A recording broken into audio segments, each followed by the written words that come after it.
Muy buenas tardes, buenas noches. ¿Me confirman si me escuchan? Buenas noches, sí señor, fuerte y claro. Bueno, muchas gracias. Ya estamos iniciando la grabación. Vamos a esperar 2 minuticos que conecten los demás compañeros e iniciamos.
Ok, iniciamos.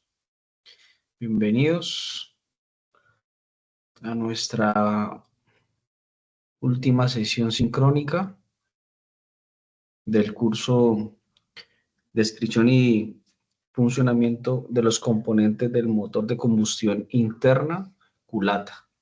Hoy tenemos, o vamos a desarrollar más bien la actividad de aprendizaje 4, que tiene como título Calibración de válvulas, propulsores y nuevos sistemas. Me voy a compartir pantalla de la plataforma Sahuna.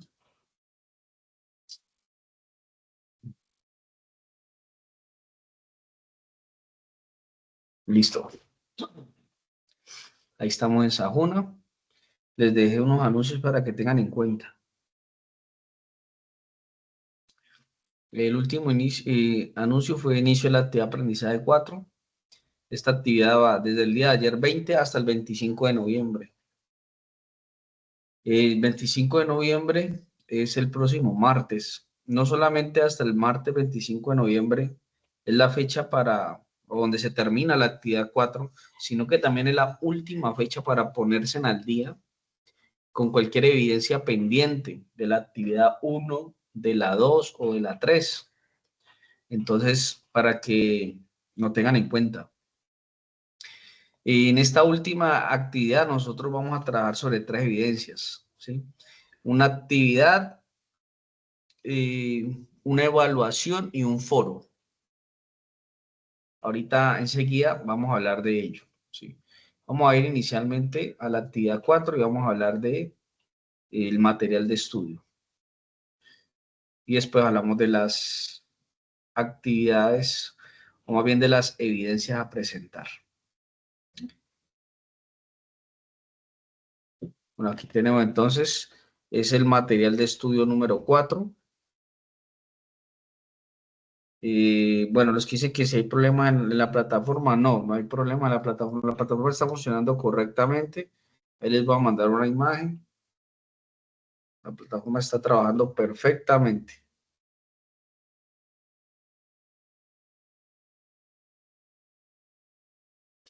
Ahí estamos dentro de la plataforma, ¿sí? Si no le trabaja bien, tienen que mirar si de pronto es el internet. Listo, aquí tenemos entonces el material, calibración de válvulas, propulsores y nuevos sistemas. Dice, en todo elemento mecánico que tiene trabajo constante y más en el motor del vehículo, es indispensable recalibrar las partes que pueden haber cambiado el tiempo de funcionamiento, han perdido rendimiento por desgaste o uso, o bien cuando el motor ha tenido un uso determinado y deterioro. Necesita otros parámetros de funcionamiento para mantenerlo en forma. En la actualidad, los desarrollos en el campo automotriz han llevado a que los elementos sean monitoreados permanentemente y sus ajustes que se realice a través de personal calificado. Entonces, es importante la calibración de las válvulas en los motores. ¿Sí? ¿Por qué se deben de calibrar las válvulas? Bueno, el funcionamiento o la operación normal de una máquina genera desgastes a pesar de que esté lubricada, refrigerada, va a desgastarse, normal, con el tiempo. Entonces, las tolerancias de las piezas pueden ir siendo modificadas milimétricamente o en milésimas de pulgada, porque aquí cuando nosotros vamos a calibrar válvulas, nosotros hablamos de una fracción o una unidad de medida de milésimas de pulgada. Entonces, es algo muy diminuto, pero que en el motor tiene un impacto que puede ser positivo o puede ser negativo, dependiendo. Entonces dice que en estos sistemas es muy importante tomar en cuenta que una rectificación del asiento de la válvula o de la misma superficie cónica de la cabeza de la válvula reducirá esta holgura. Entonces aquí nos está diciendo que si se hace un trabajo en la válvula, se asienta la válvula, se rectifica el asiento de la válvula, entonces la holgura que va a haber entre la leva y el impulsor o el taque hidráulico de la válvula puede variar. Y si tiene una variación, entonces, ¿qué va a suceder? La válvula no va a abrir igual, pudiendo llegar a los límites en los cuales los espesores mínimos de las rodelas serán insuficientes para dejar la holgura necesaria, lo que implica cambiar el asiento y calibrar esta altura. Entonces, aquí nos están hablando de lo importante de la calibración, ¿sí? Hay propulsores que son hidráulicos. Cuando los propulsores son hidráulicos, entonces no requieren de esa calibración con esa herramienta que es con un calibrador de laminillas o un calibrador de lines, ¿sí? Entonces, miren lo que dice, la calibración de las válvulas de un motor deberá ser realizada con cierta frecuencia, en periodos que serán dependientes de factores como el desgaste normal de las partes asentamiento entre válvulas y asientos, envejecimiento del motor. Algunas marcas recomiendan que esto se haga a los 40.000 kilómetros. Para evitar calibrar las válvulas y sobre todo para permitir el funcionamiento mucho más prolongado del motor, exento de mantenimientos, se han diseñado algunos sistemas automáticos de regulación basados todos ellos en sistemas hidráulicos de propulsión. Entonces, ¿qué ha pasado? Que en ocasiones no, o se veía muy recurrentemente que no se hacía este tipo de mantenimiento, de calibrar las válvulas. Entonces, digamos que para corregir esa falta de mantenimiento, o más bien que los equipos, que los motores sufrieran por la falta de ese mantenimiento de calibración, entonces algunas marcas automotrices diseñaron sistemas que se autorregulan o que se autocalibran con ayuda de la presión del aceite del motor. Este sistema de ajuste automático lo conforma el propulsor, el mismo que tiene instalado un pistón dentro de su cuerpo, ¿sí? O sea que aquí dentro hay un pistoncito que trabaja con presión de aceite. Y aquí estamos viendo cómo la leva acciona, ¿sí? Cómo la leva acciona este cuerpo propulsor que está con presión de aceite y empuja la varilla impulsora para abrir o cerrar la válvula dependiendo de la posición de la leva. El mismo que tiene instalado un pistón dentro de su cuerpo. En la cámara que se forma entre el propulsor y el pistón ingresa la presión de aceite que lubrica las partes del motor y sirve de colchón hidráulico entre ellos, empujando al pistón para que tope con la varilla propulsora, el balancín o directamente sobre la válvula dependiendo del sistema utilizado. Entonces, con este sistema de propulsores hidráulicos nos quitamos el problema de la calibración de las válvulas. Pero sí hay que tener unos cuidados.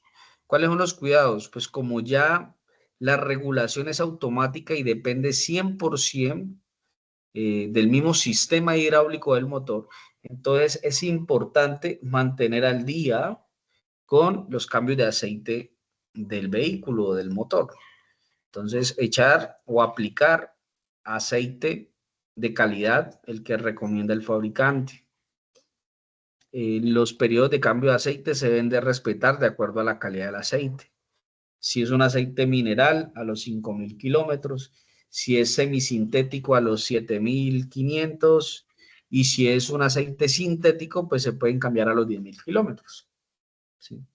Eso depende pues, del tipo de aceite que se esté aplicando. Lo ideal en los motores hoy en día es que se aplique un aceite sintético. ¿Sí? Un aceite sintético multigrado, o sea que maneja 2 grados de viscosidad, tanto para, digamos, trabajar en frío y para trabajo en caliente, cuando ya la máquina está en funcionamiento y ha llegado a temperatura óptima de operación.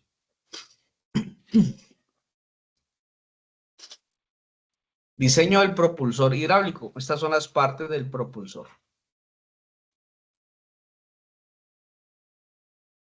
Entonces, también conocido como tanques hidráulicos, ¿sí? O propulsor hidráulico.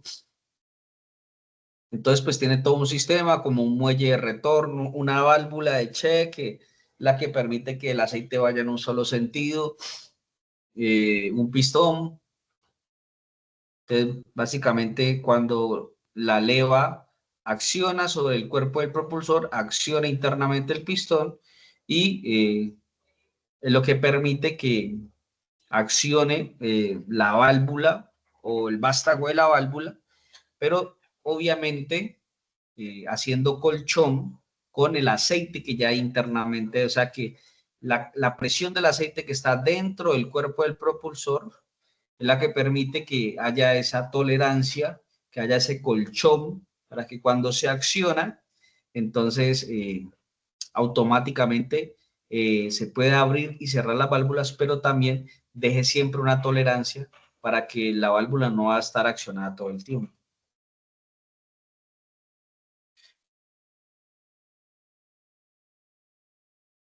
Listo, vamos a recordar entonces ese tipo de, de levas. eh, ¿En cuántos diseños vienen? Eso lo vimos en alguna ocasión, pero pues vamos a recordarlo aquí.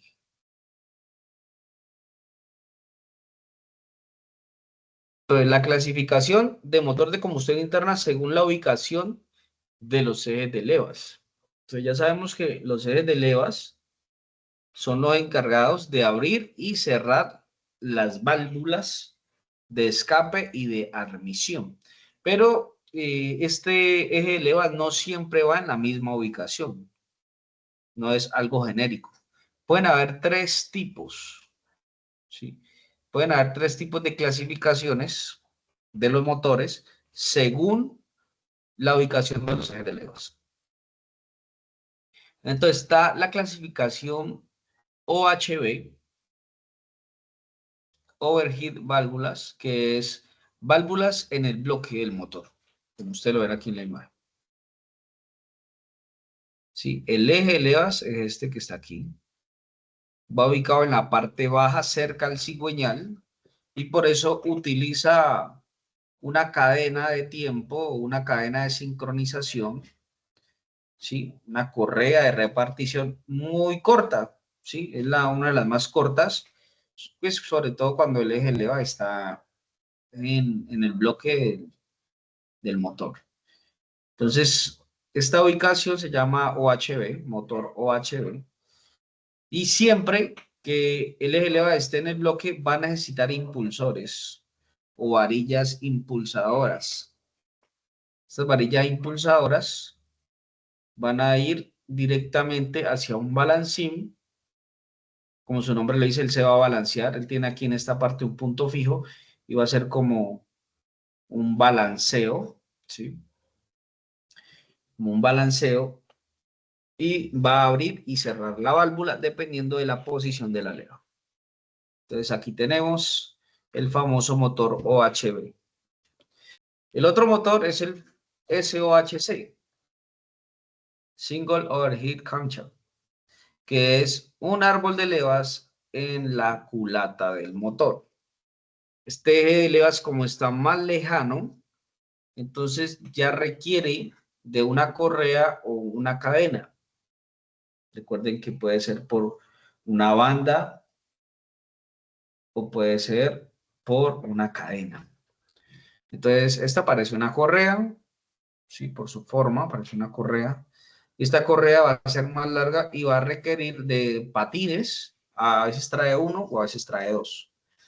Normalmente cuando en este tipo trae uno, aquí pusieron dos, sí.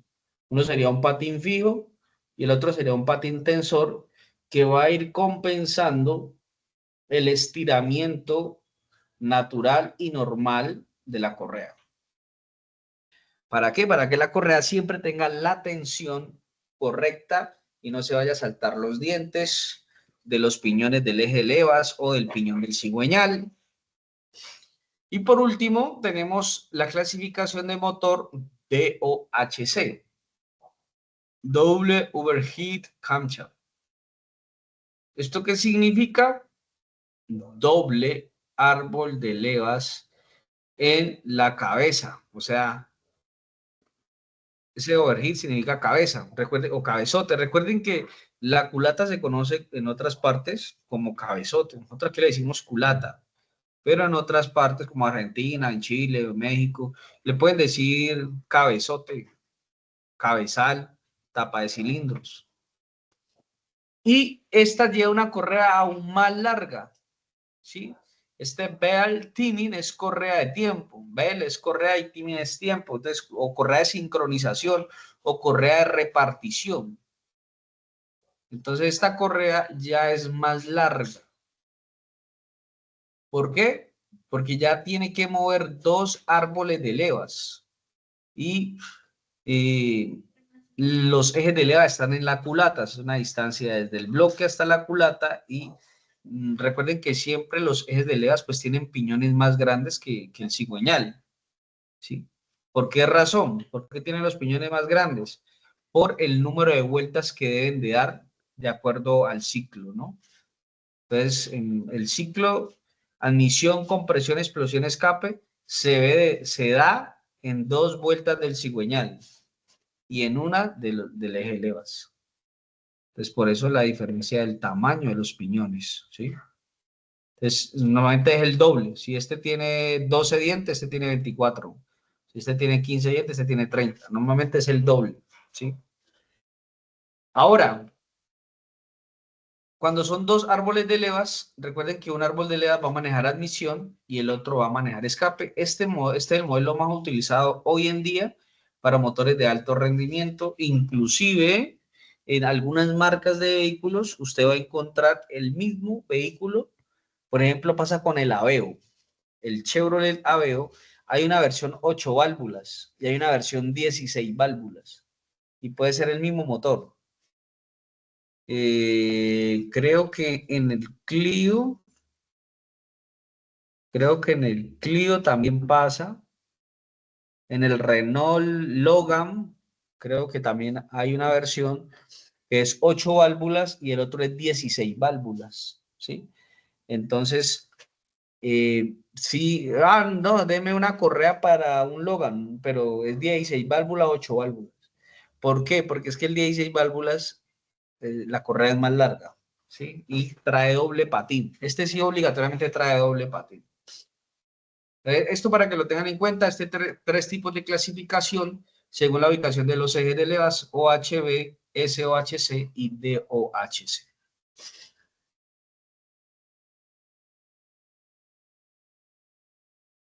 Me confirman si están viendo la otra diapositiva, la otra imagen. Cambie de imagen.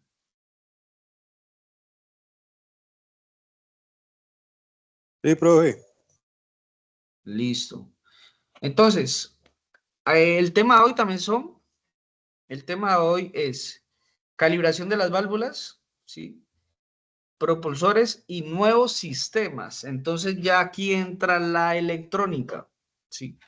En los ejes de levas. Bueno, antes era un solo árbol de levas, antes nomás eran 8 válvulas, luego pasaron a 12 válvulas, ¿no? También pasaron a 12 válvulas, creo que el Twingo tuvo un motor de 12 válvulas, el Corsa también tuvo un motor de 12 válvulas, luego ya llegaron a 16 válvulas, y algunos motores llegan a 20 válvulas, ¿sí? Los motores de alta gama. Entonces ellos dijeron, bueno, ¿qué más le hacemos a esto? Metamos la electrónica y vamos a mejorar la eficiencia volumétrica, la eficiencia del llenado del cilindro con electrónica y vamos a mejorar la evacuación de los gases con electrónica. Entonces, diseñaron ejes de leva móviles. Estos son los nuevos sistemas. Los ejes de leva no son fijos, son móviles. Por eso, usted va a ver que los ejes de levas tienen este cuerpo en la parte de adelante, ¿sí?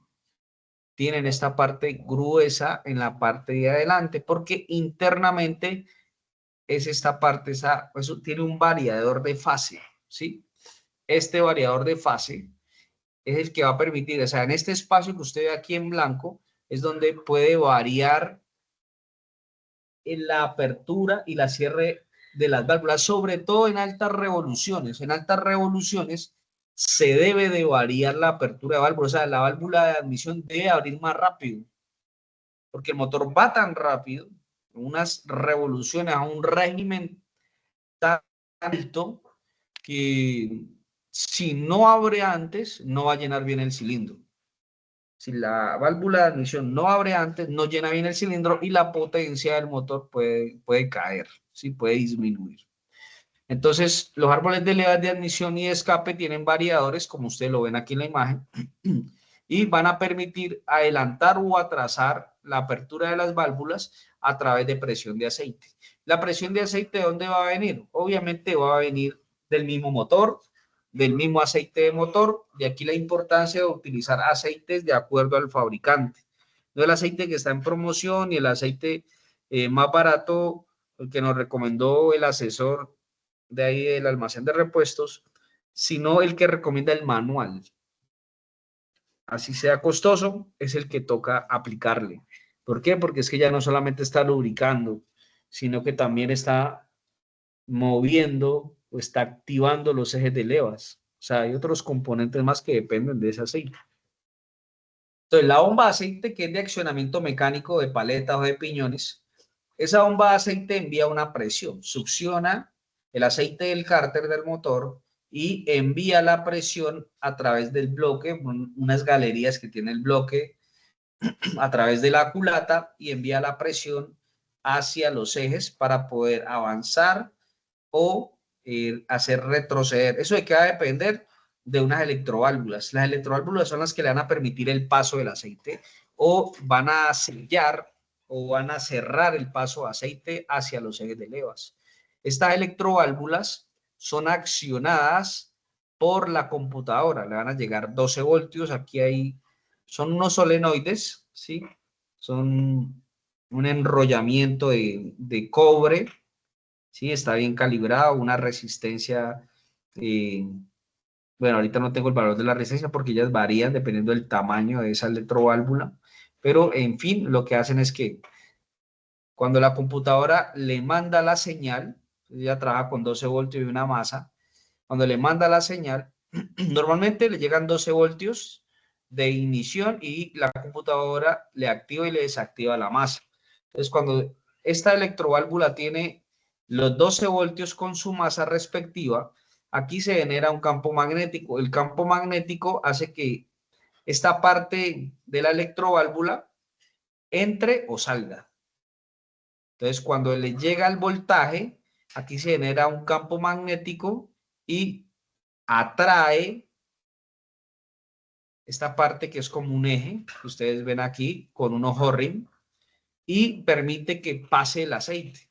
Y cuando le quita la corriente, se desaparece el campo magnético y vuelve y retorna en su posición para cerrar el paso de aceite, y de esa manera quita o pone el paso de aceite hacia los ejes de levas para que entre en accionamiento este variador. ¿Listo? La computadora, ¿en qué se va a basar para accionar o desactivar esta electroválvula? En lo que le estaba diciendo, sobre todo en las revoluciones. En las revoluciones. Porque la parte más crítica para llenar el cilindro de aire y combustible es en las altas revoluciones, porque el motor va tan rápido que pareciera que no diera el tiempo para que el aire entre. Entonces, si adelantamos un poco la apertura de esa válvula, pues vamos a garantizar que haya un buen llenado del cilindro, y ese buen llenado del cilindro repercute en una potencia del motor, en una buena entrega del par del torque, del par motor. Va a depender de la temperatura del motor y va a depender de la carga del motor, ¿sí? Entonces, de acuerdo a estas señales de entrada, ¿de dónde vienen? Del sensor, de sensores, ¿sí? Del sensor CKP, del sensor ST, de temperatura anticongelante. Va a depender también de señales de entrada de sensor de fase. Este es famoso sensor de fase, también conocido como sensor CMP. Cuando son dos árboles de levas, pues va a tener un CMP, Cranch Position, que es el sensor de posición del eje de levas. Entonces, esta señal también la va a tener muy en cuenta para cuando mandarle la presión. Con este sensor de fase, la computadora se da cuenta exactamente si el eje de levas va a accionar la válvula de admisión y en qué cilindro va a abrir la válvula de admisión. Entonces, de acuerdo a eso, esta información, entonces le permite que el aceite o la presión de aceite llegue al variador para adelantar o atrasar esa válvula. ¿Listo? Bueno, continuamos acá.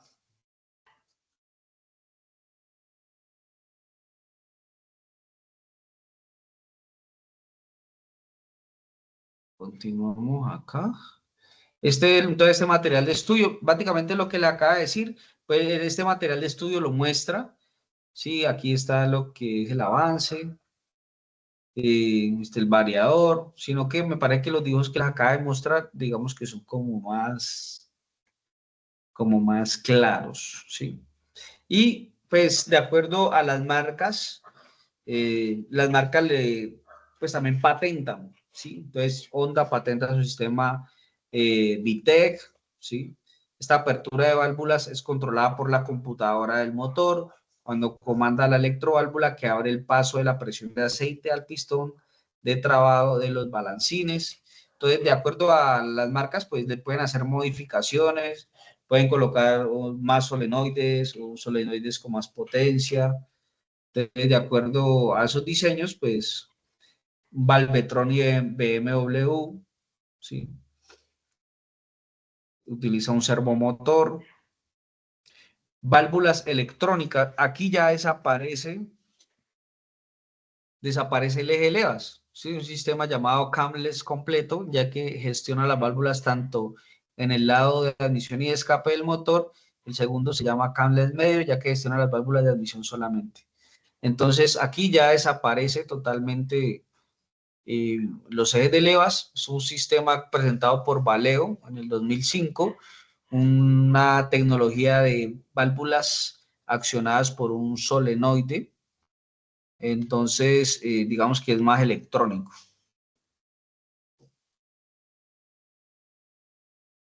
Bueno, esto es muy parecido a otro sistema que presentó otra marca, no recuerdo bien ahorita el nombre de la marca, pero es que ya desaparece la bomba de aceite por accionamiento mecánico, ¿sí? Sino que también ya es una bomba de aceite electrónica, ¿sí?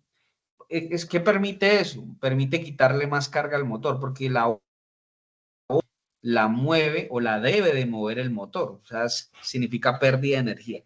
Entonces, al ubicar una bomba electrónica, el motor gana esa energía porque ya no tiene que mover ese componente. Y esa bomba electrónica ya puede regularse, o sea, cuando ya esté la presión ideal, la bomba puede dejar de funcionar un momento, unos segundos, y vuelve a accionar. Entonces, digamos que hay ganancia de energía. Esos son nuevos sistemas, nuevas tecnologías con el fin de ganarle o permitir que el motor entregue su máxima potencia y que se pueda aprovechar sobre todo pues en las ruedas, que es finalmente lo que queremos, es que toda la mayor parte de la potencia del motor llegue finalmente a las ruedas, para tener más velocidad, para mantener más aceleración o tener más torque. Listo. El Daewoo Cielo, dice aquí, tiene 16 válvulas también, sí.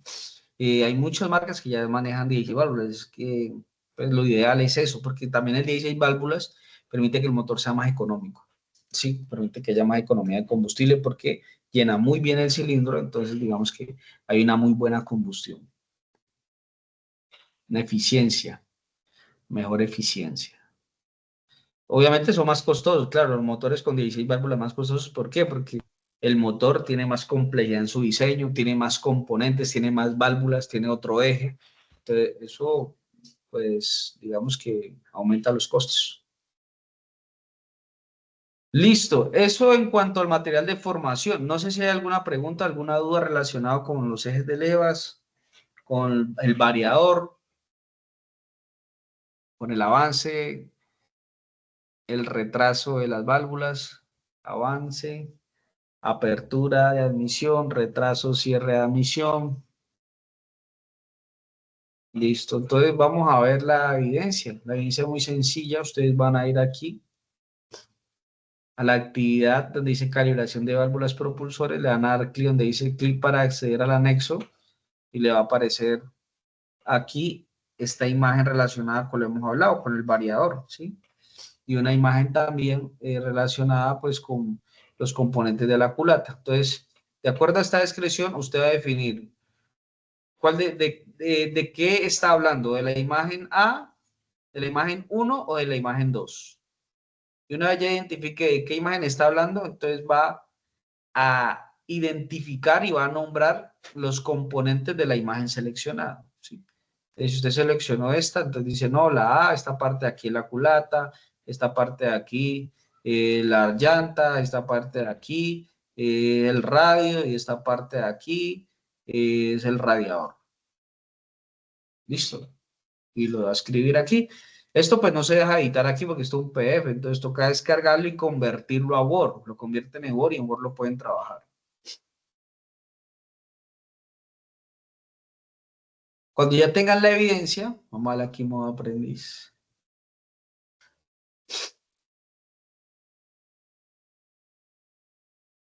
Cuando ya tengan la evidencia, entonces se van a ir aquí donde dice agregar entrega, van a dar clic aquí en este icono, seleccionan el archivo, buscan el archivo en el computador, subir archivo y guardar cambios. La segunda actividad, una evaluación. Esta evaluación pues está relacionada con esta actividad 4, algunos temas que hemos visto en las demás. Le dan clic en intento prueba de conocimiento. Una vez la inicien, deben determinarla. Son 15 preguntas. Como mínimo deben de aprobar 13. ¿Sí? Entonces tienen una pregunta, 4 opciones. Opción múltiple, única respuesta. Solamente hay una verdadera. Usted la va a escoger de acuerdo a lo que estudió, de acuerdo a lo aprendido en la unidad 4.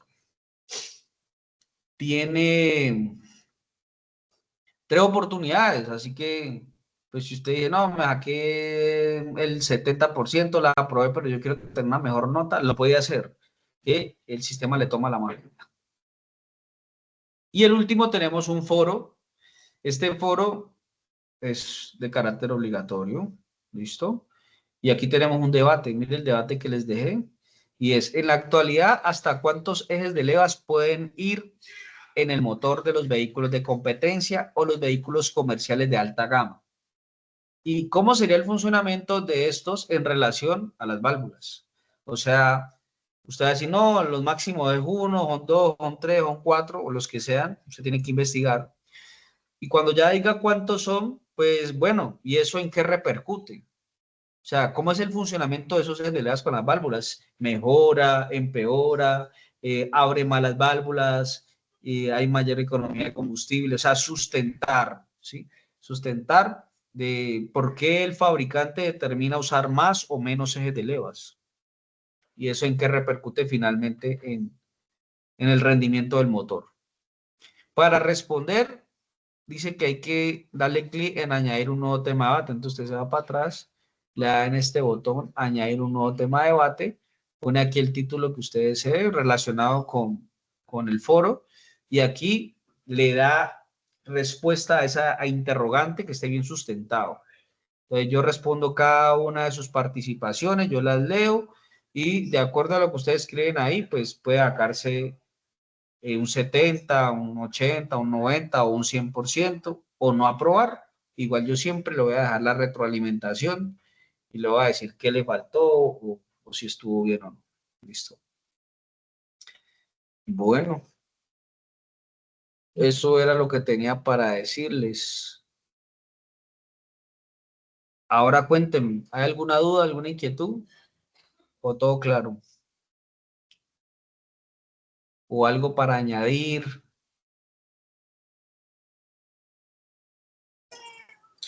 Profe, una pregunta. Sí, bien, pues.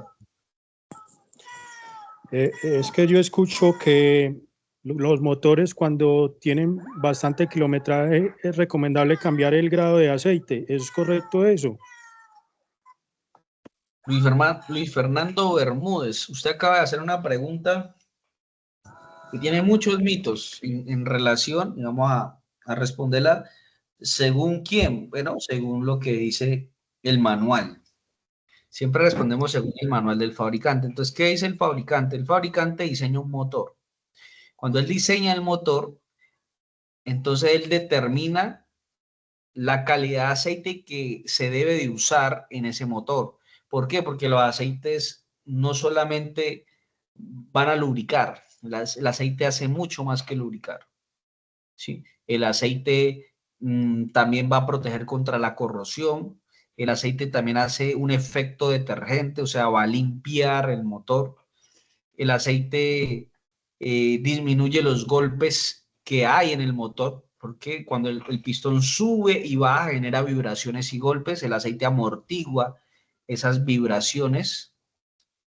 El aceite disminuye la fricción, ¿sí? La fricción que hay entre los componentes. dependiendo de la viscosidad del aceite, entonces va a poder lubricar eficazmente ciertos componentes tan críticos donde la holgura y las tolerancias son en milésimas, como los casquetes, por ejemplo. Entonces, el aceite, primero que todo, lo define el fabricante. ¿Qué tipo de aceite? Entonces, cuando el fabricante define el aceite, usted debe usar ese aceite y también define el tiempo que va a durar ese motor. El manual también lo dice. Entonces, si usted cambia el aceite en el tiempo estipulado y le aplica el aceite recomendado por el fabricante, el motor debe de 2 kilómetros. Voy a decir un número. Le debe durar 400.000 kilómetros. Le debe durar 500.000 kilómetros. Le debe durar 1.000.000 de kilómetros, que eso dura en los motores Cummins, los motores diésel. Eso es lo que dice el fabricante. Cummins dice que esos motores, si usted hace todo debidamente correcto en los mantenimientos preventivos, ese motor le dura 1.000.000 de kilómetros. Y debe utilizar el aceite que debe el fabricante. Así que es un mito creer que yo debo de aumentar la viscosidad. ¿Por qué? Porque es que ya el fabricante lo determinó. Y el fabricante nunca dice, no, después de 200.000 kilómetros, cambie de 10W30 a 20W50. 20W50 es el aceite más vendido en Colombia y en Latinoamérica. No sé en Latinoamérica, pero en Colombia sí es el más vendido. ¿Pero sabe por qué? Por el mismo comercio, el mismo mercado que le han hecho, el mismo voz a voz. Pero cuando usted lee el manual, ningún fabricante dice que usen 20W50, que es un aceite con una viscosidad un grado de viscosidad muy alto. Normalmente es 10W30, 10W40, 5W30, ¿sí? Normalmente. Entonces, no se debe de cambiar. Pero es que yo he visto que hay motores que empiezan a botar humo y le ponen un aceite más grueso, un 20W50 o un 25W60 o 50, y de una vez le empieza a quitar el consumo o ese humo azul que bota en las mañanas. Pues claro que sí, va a suceder, obviamente va a suceder, porque es que el aceite también sella. El aceite hace un sello entre los anillos del pistón. Entonces, al echar un aceite más grueso, obviamente el aceite no va a pasar tan fácilmente hacia la cámara de combustión porque es más grueso. Pero esa no es la solución. Ahí lo que quiere decir, cuando ya empieza a echar humo el motor, ¿qué quiere decir? Que el motor ya está para reparar. Entonces, echar un aceite más grueso es un pañito de agua tibia, porque eso no, el aceite no va a arreglar el desgaste, no va a arreglar las holguras que ya se hicieron o los rayones que ya se hicieron, sino que simplemente va a tapar. Eso es lo que llaman un tapado. Y es lo que ocurre cuando venden un carro. Lo que hacen es que le cambian, le echan un aceite más grueso. Y entonces si estaba humeando, el que lo va a comprar no lo detecta. Y por eso siempre cuando uno va a comprar un carro, la recomendación es cambiarle el aceite. Usted le cambia el aceite, inmediatamente, si tenía un problema, usted lo va a notar. Listo.